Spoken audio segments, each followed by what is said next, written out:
예, 안녕하세요. 이원종이라고 합니다. 예. 자, 요번 시간부터 소방설비 기사, 소방 원론부터 강의를 하게 된 이원종이라고 하고요. 자, 첫 번째 시간으로 우리가 이제 소방 원론, 소방 원론에 대해서 이제 공부를 시작해 보도록 하겠습니다. 자, 우리 기사 시험에서 필기 시험은, 그죠? 필기 시험은 총 네 가지 과목을 시험을 본다라는 거를 알고 계셔야 됩니다. 알았죠? 그래서 여러분들 소방 원론도 여러분들 많이 보셔야 되겠고요. 그 다음에 우리 소방 유체역학 관련된 거, 그 다음에 소방 전기에서 전기 회로 이론, 그죠? 회로 이론, 요거 좀 많이 보셔야 되겠고요. 자, 그 다음에 우리 소방 법규, 그 다음에 소방시설의 기계 구조, 그 다음에 전기 구조, 이렇게 보셔야 되겠고요. 그 다음에 소방 원론하고 소방 관계 법규는 여러분들이 소방 설비 기계편하고 전기편, 이게 두 가지가 나와 있는데, 이 원론하고 관계 법규는 공통으로 나온다라는 거예요. 그죠? 똑같이 나온다라는 겁니다. 하지만 유체역학, 그 다음에 회로이론, 전기 회로이론, 그 다음에 설비에 관련된 것은 전기하고 기계하고 따로 분류돼서 시험이 나온다라는 거고 알아두시길 부탁드리겠습니다. 자, 그래서 우리 이제 뭐 거두절미하고 시험 이제 공부를 이제 우리가 해야 되는데, 여러분들 이제 필기 시험을 보는데 필기 시험 뭐 과년도 시험 그 답만 보고 해설을 보고 합격을 하겠다. 예, 충분히 합격을 할 수가 있어요. 과년도 시험만 봐도. 하지만 이게 이제 실기 볼 때 실기를 여러분들이 이제 봐야지 이제 자격증을 취득하는 거잖아요. 그래서 실기 볼 때 좀 까다로움이 있다라는 거예요. 알았죠?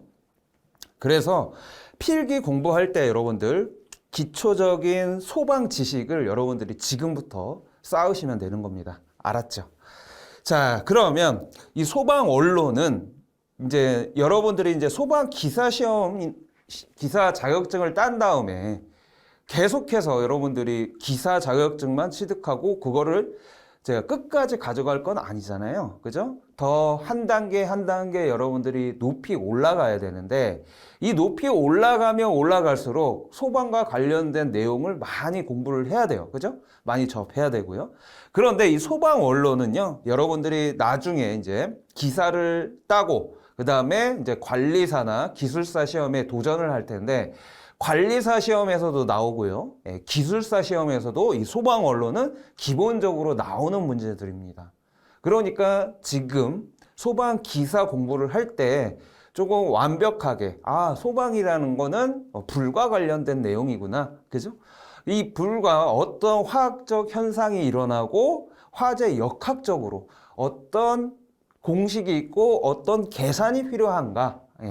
이런 거를 여러분들이 딱 감을 잡으셔야 돼요. 그래야지 나중에 관리사나 여러분들이 기술사 시험 공부를 할 때 편리하다라는 겁니다. 그리고 소방에서 가장 기초적인 내용이기 때문에 여러분들 이 내용은 시험 합격을 위해서는 뭐 깊숙이 들어갈 필요는 없겠지만 나중을 위해서라도 여러분들이 열심히 할 필요는 있다라는 거 저는 생각이 듭니다. 알았죠? 자, 그러면 소방 원론 이제 화재론부터 시작을 한번 해보도록 하겠습니다. 자, 화재론이에요. 화재론.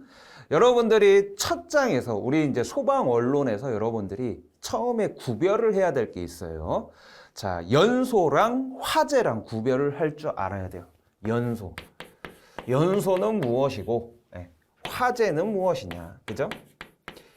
자, 어떻게 보면 내용이 두 개 또 똑같은 개념인 것 같은데, 어떻게 보면 똑같은 개념일 수도 있어요. 하지만 좀 구별을 할 필요가 있다. 알았죠? 자, 연소는요, 불에 타는 현상 그 자체를 얘기를 하는 겁니다. 자체. 알았죠? 불에 타는 현상 그 자체를 얘기를 하는 거예요. 알았죠? 그런데 화재라는 거는 뭐냐 하면 연소로 시작이 되는 거예요. 일단은 불이 연소한다라고, 탄다라고 하잖아요. 그죠? 그래서 연소부터 시작이 돼가지고 이 연소가 확장을 하는 거예요. 그죠? 그러면 불이 엄청나게 제어를 할 수 없을 정도로 커지게 된단 말이에요. 자, 이때 제어를 할 수 없이 커지게 되면 무슨 손실을 입죠? 사람의 생명을 잃을 수가 있죠. 그래서 생명 손실을 잃고요. 그 다음에 재산적 피해를 입게 되면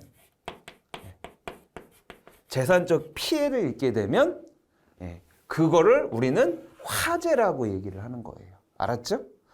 그리고 생명을 잃을 수도 있고 재산적 피해를 입을 수도 있는데, 자, 우리가 이 화재라는 게 우리가 항상 뭐 연소 현상이 계속 항상 일어나는 게 아니잖아요. 그죠?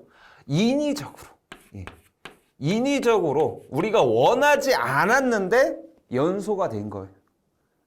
원하지 않았는데 연소가 됐다. 인위적으로 연소가 일어나서 화재가 확대되고 그거를 우리는 화재라고 한다라는 겁니다. 알았죠? 그래서 우리가 정의를 보게 되면 자연 또는 인위적인의 표시를 해줘야겠죠. 자, 인위적 원인으로 인간의 신체, 재산, 생명에 손실을 주는 거, 요게 화재라고 하는 겁니다. 연소는 이 화재의 근본이 되는 거죠. 그죠? 그 현상 자체를 얘기를 하는 거다. 알았죠? 자, 그리고 사람의 위도에 반하여 발생하는 출하 또는 방화. 그러니까 위도하지 않은 불이죠. 위도하지 않은 불. 자, 그 불이 사용 목적을 넘어 다른 곳으로 연소하여 사람들이 애기치 않는 무슨 손실? 경제적 손실을 가져오는 현상을 우리는 화재라고 하는 겁니다. 알았죠? 그래서 여러분들 화재하고 연소하고 좀 구별을 해 주실 필요가 있겠고요. 뭐 다른 책이나 일반적으로 우리가 학교에서 뭐 이렇게 화재와 연소에 대해서 배웠을 때 연소가 먼저 나오고 그 다음에 화재가 나오는데, 자, 우리 책에서는 화재가 먼저 나왔네요. 화재론. 그죠? 네. 자, 그리고 우리가 이제 책을 보게 되면 화재 위험성에 대한 상호관계에 대한 내용이 있는데, 자, 제반사항에 나와 있는 게 높거나 낮거나 하게 되면 화재가 더 커지거나 아니면 화재가 작아진다. 이런 얘기인 거죠. 온도하고 압력이 높으면 높을수록 화재 위험성이 높아간다라는 거예요. 그죠? 당연하죠. 왜?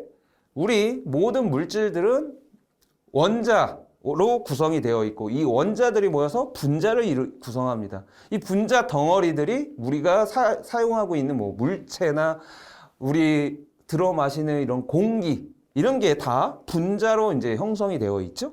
그런데 온도가 올라가면 올라갈수록 이 분자들의 움직임이 빨라진다는 거예요. 그죠? 막 움직여. 이렇게 천천히 움직였다가 온도가 올라가면 매우 빠르게 움직입니다. 그러니까 움직이잖아요. 그죠? 그러니까 반응을 한다라는 거죠. 그래서 온도가 올라가면 반응도 빠르고, 그죠? 화재 위험성도 높아간다라는 거고요. 압력이 높으면 높을수록 화재 위험성이 높죠. 왜? 압력을 꽉 눌러보면 압력을 주게 되면 최적은 감소하게 되겠죠? 그 최적이 감소되면 분자들이 움직이는 공간이 작아지니까 더 빠르게 움직이겠죠. 그리고 압력이 높아지면 온도도 같이 올라가게 되어 있습니다. 자, 그 다음에 인하점, 착하점, 융점, 비점이 있는데 요거는 이제 낮을수록 위험하다라는 거죠. 낮으면 낮을수록 불에 더 잘 타라는 거니까. 인하점, 착하점 요거는 나중에 또 배울 기회가 있으니까 그때 이제 하도록 하겠고요. 우리가 착하점을 우리가 발화점이라고도 얘기를 합니다. 발화점. 그래서 인하점하고 발화점하고 여러분들이 나중에 구별을 할 수 있어야 돼요. 자, 간단하게 설명을 드리자면 인하점은요. 점화원이 있는 상태에서 연소할 수 있는 최저 온도를 얘기를 해요. 점화원이 있어야 돼요. 점화원. 그런데 발화점, 착하점은 점화원 없이 그 물질이 열을 축적을 해가지고 발화점 이상이 되면 지가 스스로 불이 붙는다고요. 그거를 발화점 또는 착화점이라고 얘기를 하는 겁니다. 자, 융점은 녹는 점, 비점은 끓는 점, 이렇게 간단하게 알 수가 있겠죠. 자, 연소 범위가 나오는데 연소를 할 수 있는 그런 탈 수 있는 가연성 혼합기의 농도 범위를 얘기를 하는 겁니다. 연소 범위. 당연히 범위가 넓으면 넓을수록 화재나 연소가 잘 되겠죠. 그죠? 그 다음에 연소 속도, 증기압, 연소열이 높을수록 위험하다라는 겁니다.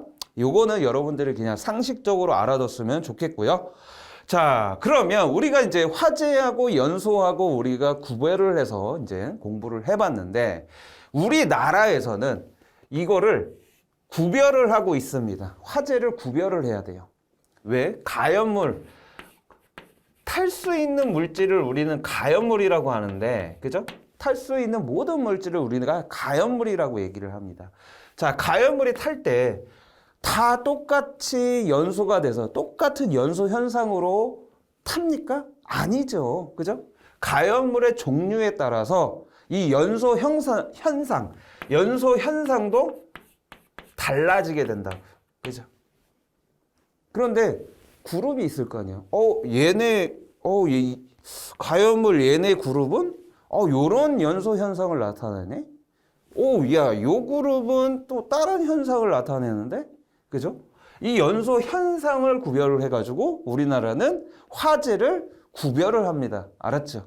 그래서 4개로 우리가 구분을 하게 되는데 일반 화재가 있고요, 유류 화재가 있고, 전기 화재가 있고, 주방 화재, 요렇게 4가지로 구분을 하고 있습니다. 자, 우리나라는 요렇게 4가지로 구분을 하는데 미국 같은 데 있죠. 미국. 외국에서는 자, D급 화재 또 따로 구별을 하고 있다라는 거 알아두시길 부탁드리겠습니다. 자, 우리나라에서는 이 D급 화재를 구별하지 않아요. 자, D급 화재는 어떤 화재냐 하면 금속 물질이죠. 금속 물질. 자, 금속 물질이 자, 연소가 돼가 물하고 만나게 되면 불에 아주 잘 타는 수소라는 가연성 기체를 방출을 시킵니다. 그래서 위험해요. 그래서 그런 위험성을 우리가 미국에서는 취급을 해서 요거를 D급 화재로 구별을 하자. 이렇게 해놨는데 우리나라에서는 이 D급 화재를 구별해 놓지 않고 있다라는 겁니다. 알았죠? 그래서 우리나라에는 이렇게 4가지로만 화재를 구분하고 있다라는 겁니다. 자, 일반 화재고요. 첫 번째. 그럼 하나씩 보게 되면 일반 화재인데 일반 화재를 우리가 A급 화재라고도 얘기를 합니다. A급 화재. 자, A급 화재는 색상으로 우리가 표현을 하는데 백색으로 우리가 표현을 하고요. 백색. 일반 화재는 어떤 가연물들이 연소하는 거냐 하면 나무 있죠? 나무. 그 다음에 섬유, 우리 옷. 그죠? 옷. 그 다음에 종이, 고무, 플라스틱. 우리가 일상생활을 하면서 가장 많이 사용되는 것들이죠. 네. 자, 요런 거 같이 일반 가연물이 타고서 뭘 남긴다? 재를 남기는 화재다라는 겁니다. 재를 남깁니다. 얘네들은 타면 재를 남겨요. 알았죠? 자, 요거 잘 알아두셔야 되겠고요. A급 화재는 어떤 가연물들이 타는 거다? 예, 요게 타는 거다. 이거 잘 알아두셔야 됩니다. 그리고 재를 남기는 화재다. 자, 두 번째, 유류 화재 구별을 하고 있습니다. 유류 화재는요, 우리가 B급 화재라고도 얘기를 하고요. 색깔로는 노란색, 황색으로 표현을 한다라는 겁니다. 자, 유류 화재는요, 어떤 가연물들이 타는 거냐 하면 인화성 액체. 자, 대표적인 인화성 액체의 종류 뭐가 있습니까? 여러분들 가장 많이 우리가 일상생활에서 사용하는 거, 휘발유, 가솔린이라고 얘기를 하죠. 휘발유. 자, 인화성 액체는요, 우리나라에서 위험물로 규정을 하고 있습니다. 위험한 물질이다. 그걸 위험물이라고 하는데 이걸로 구별을 하고 있어요. 자, 위험물도 1류에서 6류까지 그 특성에 따라서 구별을 하고 있는데, 자, 인화성 액체는 제 사류 위험물이다. 네 번째 위험물이다라는 거죠. 사류 위험물이다라는 겁니다. 엄청 많습니다. 뭐 우리가 일상생활에 사용하고 있는 알코올이죠, 알코올. 알코올도 우리 사류 위험물에 들어가는 거고요. 그 다음에 휘발유, 그 다음에 또 휘발유 말고 뭐 쓰죠? 경유 쓰잖아요. 경유차. 그죠? 경유, 등유, 중유, 뭐 요런 거. 자, 액체 물질, 그죠? 불에 잘 타는 액체 물질을 우리가 인화성 액체라고 하고 사류 위험물로 구별을 하고 있다라는 겁니다.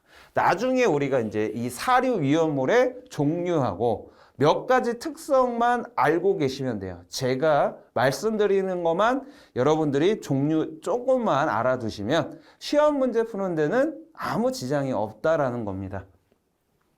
그 다음에 가연성 액체입니다. 가연성 액체. 자, 가연성 액체는 우리나라에서 특수 가연물로 우리가 취급을 하고 있어요. 특수 가연물.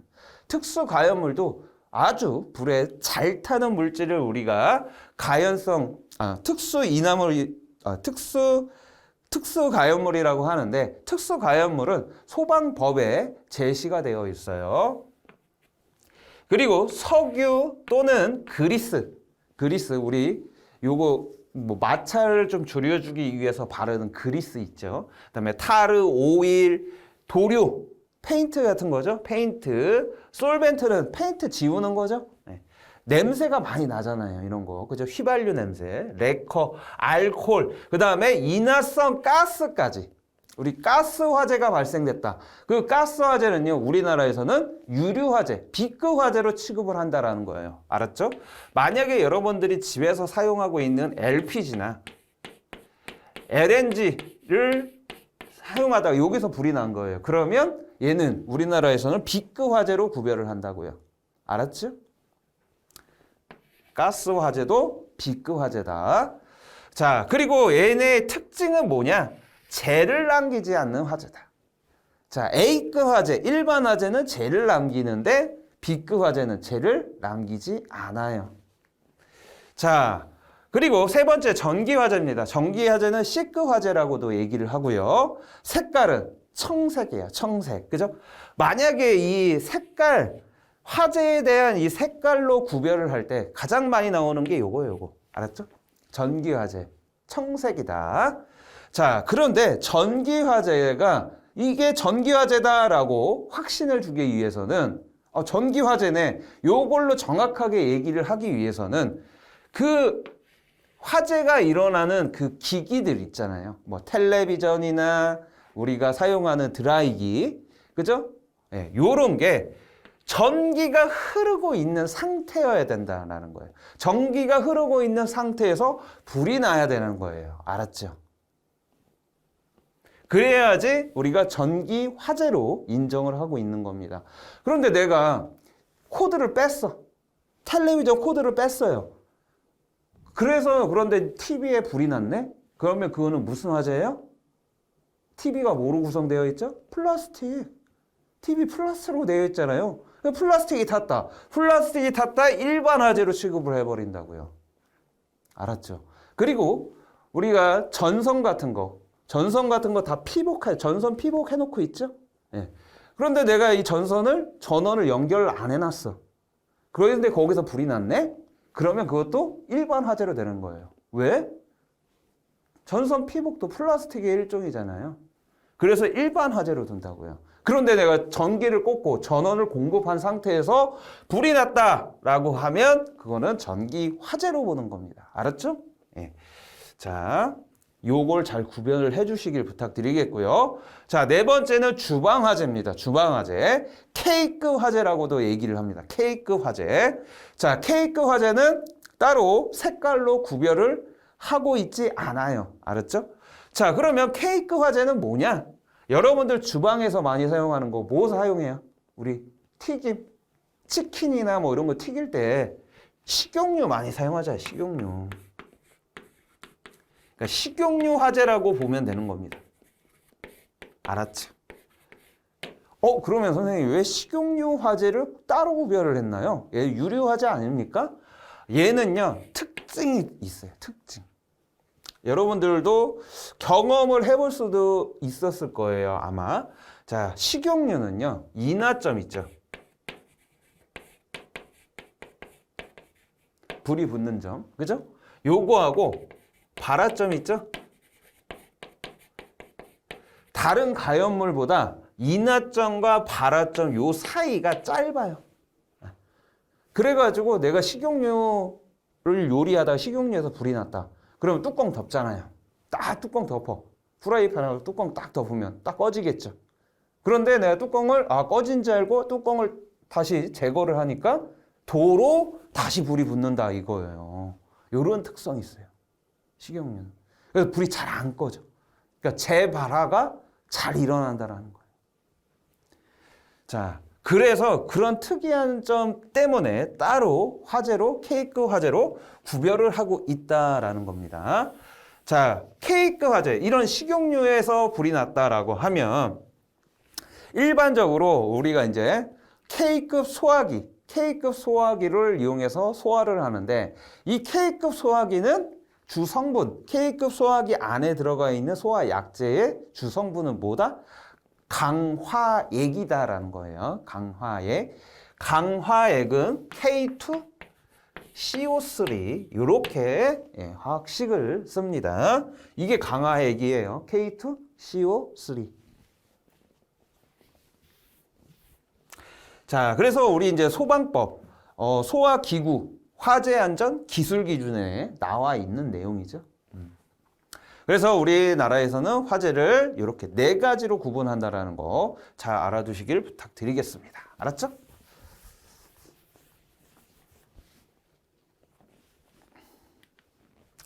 자, 그 다음에 우리나라에서는 구별하지 않고 있는데 외국에서는 구별을 하고 있죠. 금속 화재입니다. 금속 물질들이 물을 만나든지 아니면 스스로 분해되어서 산소를 공급한다든지, 아무튼 불에 아주 잘 타는 가연성 물질들을 방출시킨다라는 거예요. 얘네들이. 자, 그래서 금속 화재로 취급할 수 있는 물질들은 위험물로 분류를 했을 때 1류하고 2류하고 3류 위험물에 금속 이런 화재를 일으킬 수 있는 물질들이 포함이 되어 있다라는 겁니다. 알았죠? 자, 1류 위험물은 우리가 산화성 고체라고 합니다. 산화성 고체. 얘네는 자기는 타지 않아요. 불에 안 타는데 불에 남이 불 잘 타도록 산소를 막 줘. 산소를 막 공급해 준다고요. 그러니까 연소가 더 잘 일어나겠죠. 다른 놈이. 그죠? 자, 그런 특징이 있다라는 거예요. 그래서 대표적인 게 염소산 염류, 아염소산 염류, 무기과산화물, 요런 게 있는데 그 중에서도 1류 위험물은 특이하게 다른 물질들은 다 다량의 물을 뿌려가지고 냉각 소화하는데 얘네는 냉각 소화하면 안 돼요. 어떤 거예요? 무기과산화물. 이거 중요합니다. 자, 무기과산화물은 물을 뿌려서 소화하면 안 된다고요. 알았죠? 왜? 얘네는 물을 만나잖아요? 무기과산화물인데, 자, 얘네는 물을 뿌리게 되면 물과 반응을 해서 다량의 산소를 방출을 시켜줘요. 다량의 산소를 방출시키니까 남을 잘 타게 만들어주겠죠? 자, 그리고 이류 위험물에는 자, 특이하게 마그네슘, 철분, 금속 분이에요. 마그네슘 분, 가루를 얘기를 하는 거예요. 가루. 자, 마그네슘 가루, 철분 가루, 그 다음에 금속 분인데 금속 분에는 알루미늄 분, 그 다음에 아연 분입니다. 아연. 그죠? 자, 그래서 여기서 우리가 마그네슘 있죠. 마그네슘 화학식을 우리가 Mg 이렇게 쓰고요. 자, 그리고 물하고 만났잖아요. 그러니까 H2O가 물이잖아요. 얘가 두 개가 반응을 하잖아요. 그러면 이 마그네슘은 2개가 필요해. 마이너스 2개가 필요하다고. 그래서 MgOH2 이렇게 되고요. 그 다음에 뭐가 나온다고 했어요? 얘네 금속들은 반응을 하면 가연성 기체인 수소를 방출을 한다고요. 수소 방출. 그래서 위험한 거예요. 수소가 엄청나게 위험한 물질입니다. 알았죠? 연소 범위도 엄청 넓어요. 연소 범위가 4%에서 75%까지 됩니다. 그러니까 범위가 넓잖아요. 그러니까 위험해요. 수소. 가연성 기체다. 불에 아주 잘 타는 물질이다. 그래서 이 마그네슘에 대한 물과 반응식 요거 하나만 잘 알아두시길 바랍니다. 이류 위험물에서는. 알았죠? 자, 마찬가지로 얘네 금속분, 철분도 물과 반응해서 뭘 발생시킨다? 수소를 발생시킨다라는 거예요. 요거 시험 문제 나옵니다. 왜 이류 위험물에 얘네들은 왜 위험하냐? 수소를 발생시켜서. 알았죠? 자, 삼류 위험물도 마찬가지예요. 삼류 위험물. 자, 삼류 위험물 금속성 물질이거든요. 금속성 물질. 그러니까 삼류위험물에 이런 금속의 물질들이 많이 있다고요. 여러분들 고등학교 때 나트륨이나 칼륨 막 이렇게 네모난 거 은색으로 돼 있어서 이 네모난 거 이렇게 잘라가지고 물에 막 넣어보고 막 이런 실험 해봤잖아요. 고등학교 때. 자, 얘네가 우리가 알칼리 물질이라고 하는데, 자, 칼륨이나 나트륨 얘네도 물과 반응하면 뭘 발생시킨다고요? H2O인 수소를 발생시킨다는 특징이 있어요. 자, 그리고 황린이 있고요. 황린. 자, 황린은요. 얘네는 자연 발화성 물질 중에 대표적인 물질입니다. 황린. 알았죠? 그래서 자연 발화성이다라는 거는 무엇을 얘기를 하냐면 점원이 없는 상태에서 그냥 황린을 우리가 살고 있는 이런 여름에 이런 대기로 딱 갖다 놓잖아요. 그럼 지 스스로 불이 붙어요. 그게 황린입니다. 알았죠? 왜 황린이 왜 지 스스로 내가 점화원도 갖다 대지도 않았는데 지 스스로 불이 붙냐? 얘 발화점이 점화원 없이 연소하는 최저 온도를 얘기를 하는 거죠. 그죠? 점화원이 없는 상태에서 지 스스로 불이 붙는 점을 얘기를 하는 거예요. 황린의 발화점이 몇 도냐 하면 여러분들 34도예요. 그러니까 우리 여름 같은 경우에는 34도까지 온도 올라갈 수 있잖아요. 그러니까 대기에 그냥 내비두면 지가 막 불이 붙는다고요. 발화점이 낮아서. 그래서 얘를 우리가 뭐라고 부르느냐? 자연 발화성 물질이다라고 부릅니다. 알았죠? 황린 요거 시험 문제 나옵니다. 잘 알아두시길 바라요. 자, 황린은 몇 류 이온물이다? 3류 이온물이다. 알았죠?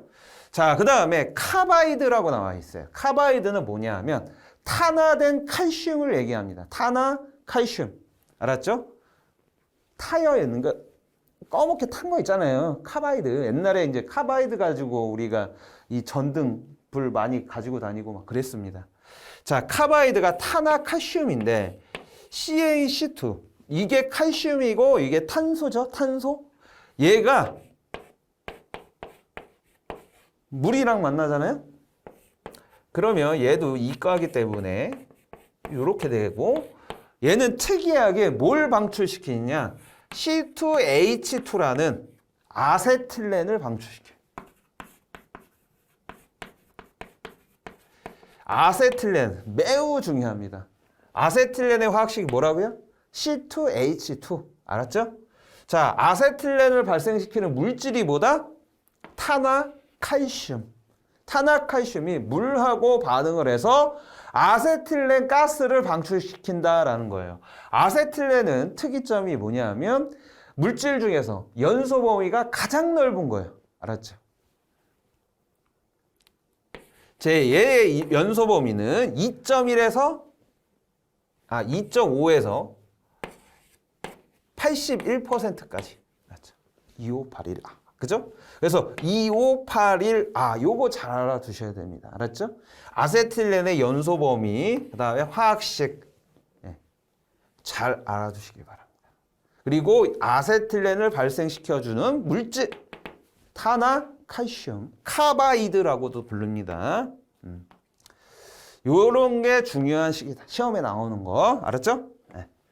그래서 1류하고 2류, 3류 여기에 나와 있는 물질들은 만약에 얘네들이 화재가 일어났다 그러면 물로 끌 수가 없어요. 그죠? 물하고 반응해서 막 가연성 가스를 방출시키니까 물로 소화하면 당연히 안 되겠죠. 그죠? 그래서 어떻게 하느냐? 얘네는 뭐로 소화를 한다? 마른 모래. 모래 뿌리는 거예요. 그죠? 그 다음에 팽창 진주암.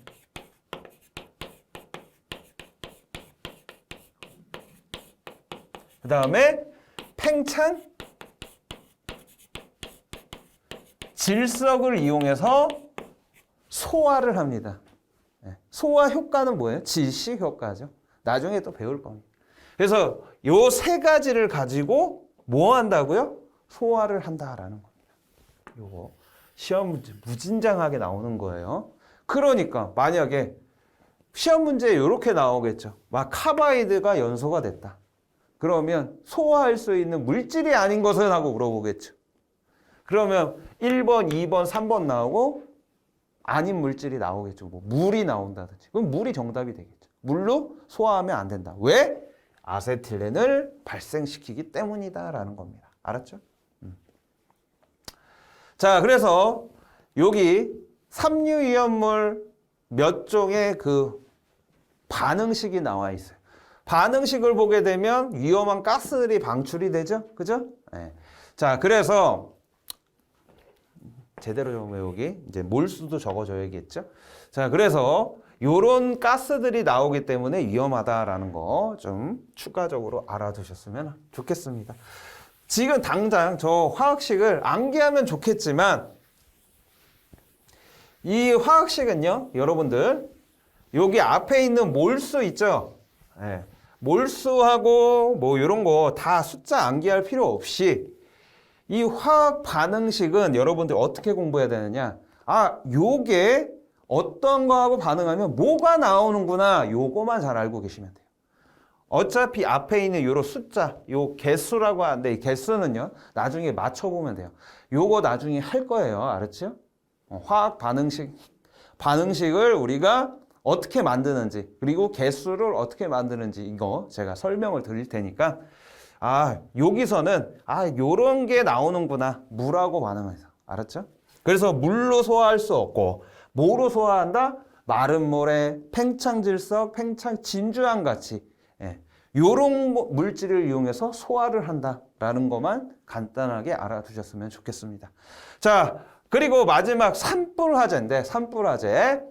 자, 산불화재는 산에 뭐가 많아요?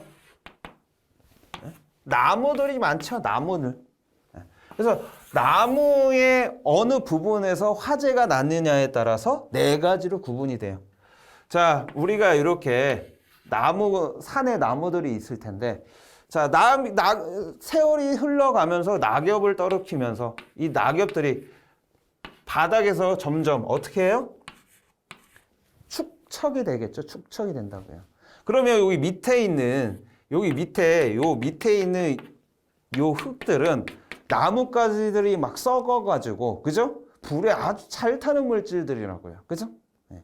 그 상태를 먼저 인식하고 계시다가 제가 산불이 났는데 만약에 여기 표면에서 이렇게 불이 났다. 이 떨어진 낙엽들이 불이 났다. 그러면 요거를 우리가 뭐라고 얘기를 하느냐? 지표화라고 하는 거예요. 알았죠? 떨어진 낙엽 위에서 불이 난 거를 우리는 지표화다라는 거예요. 알았죠? 자, 그리고 수관하고 수간이 있는데, 자, 수관이 뭐냐 하면 요거예요. 나뭇가지에서 불이 났다. 여기서 불이 났다. 요거 수관화라고 해요. 알았죠? 여러분들 헷갈리면 안 돼요. 이게 관이 들어가서, 왜 관이 들어가서 꼭 이렇게 나무 줄기가 꼭 관같이 생겼잖아요. 어떤 관. 그죠? 그래서 여기서 불이 난 걸로 헷갈릴 수가 있다고요. 그래서 요거랑 수간화라고 여러분들 구별을 잘 하셔야 돼요. 여기서 불 난 거는 우리는 뭐라고 부르느냐? 이런 줄기에서 불이 난 걸 수간화라고 얘기를 합니다. 알았죠? 수간화. 이거 두 개 헷갈리면 안 돼요. 관이 뭐라고요? 나뭇가지, 가는요, 줄기. 여기서 불이 나면 수가나 관아라고 부른다. 알았죠? 자, 그리고 산불이 나면 산불을 끄기 힘든 게 여기서 불이 나서 그래요. 여기 깊숙이 퇴적되어 있는 이 낙엽 물질 깊숙이 여기 안에서 불이 난 거예요. 그러면 여기 안에서 불이 나면 어떻게 됩니까? 우리가 봤죠. 막 하얀색 연기가 계속 바닥에서 막 충충 올라와. 산불 나면. 그러니까 여기 깊숙한 곳에서 화재가 일어나니까 화재 진압하기도 좀 어려운 거예요. 그래서 산불이 위험하다는 거. 산불 끄기가 너무 힘들어. 요거 때문에. 그래서 여기 안에서 우리가 화재가 났다라고 해서 요거를 뭐라고 한다? 지중화라고 합니다. 그래서 산불 막 화재 진압하는 거 보게 되면 곡괭이로 그냥 막 땅 막 파잖아요. 그죠? 왜? 얘네를 끄기 위해서. 얘네 안 끄면 얘네 때문에 산불이 다시 재발화될 수가 있어요. 다시 날 수가 있다는 거예요. 화재가. 그래서 지중화가 그렇게 유용하다라는 겁니다. 그리고 산불 끄기가 어려운 이유가 이 지중화에서 화재가 일어났기 때문이다라는 겁니다. 알았죠? 우리 산불 화재는 요거 4개 잘 알아두시길 바라고요. 요것도 가끔씩 시험 문제 나오는 거니까 여러분들 어떤 설명을 주고 다음 중 산불에 어떤 곳에서 화재가 난 것이냐 그거 골라라라고 물어봅니다. 알았죠? 그러니까 4개 의미 잘 아시겠죠? 이 그림만 머릿속으로 여러분들이 기억하고 계시면 쉽게 요 문제가 나오면 여러분들 다 100% 문제 풀 수 있을 거라고 생각이 듭니다. 자, 그러면 오늘은 간단하게 여기까지 하겠고요. 다음 시간에는 우리 이제 연소와 관련된 이제 폭발 범위죠. 연소 범위에 대해서 우리가 알아보도록 하겠고요. 그리고 책에 나와 있는 문제 있죠. 문제는 제가 이제 문제 풀이 시간에 문제를 풀어드리겠고 다 풀어드리지는 못해요. 왜? 시간이 부족하기 때문에. 그래서 시험에 나올 수 있는 중요한 내용들 문제 풀어드릴 거고요. 지금 요 핵심 예제 같은 경우에는 대부분 기출문제 위주로 많이 나와 있다라는 겁니다. 그러니까 이 핵심 예제를 여러분들이 완벽하게 풀면 여러분들이 기출문제 푼 거, 과년도 문제 푼 거랑 똑같은 내용이 되는 거예요. 알았죠? 그러니까 여러분들 제가 풀어드리지 않은 문제도 여러분들이 다 문제 풀어보시고 잘 정리까지 잘 해 주셔야 되는 겁니다. 자, 요 내용을 안 보고 바로 나는 과년도 문제만 풀 거다. 절대 못 풀어요. 이건 답만 외우는 것 뿐입니다. 알았죠? 자, 그래서 여러분들이 내용을 이해하고 암기할 건 암기하고 그리고 문제 많이 풀어보면 충분히 여러분들 20개 중에서 15개 이상은 맞을 수가 있다고요. 알았죠? 네. 이 말 좀 명심해 주시길 부탁드리겠고요. 저는 그러면 다음 시간에 또 만나 뵙도록 하겠습니다. 감사합니다.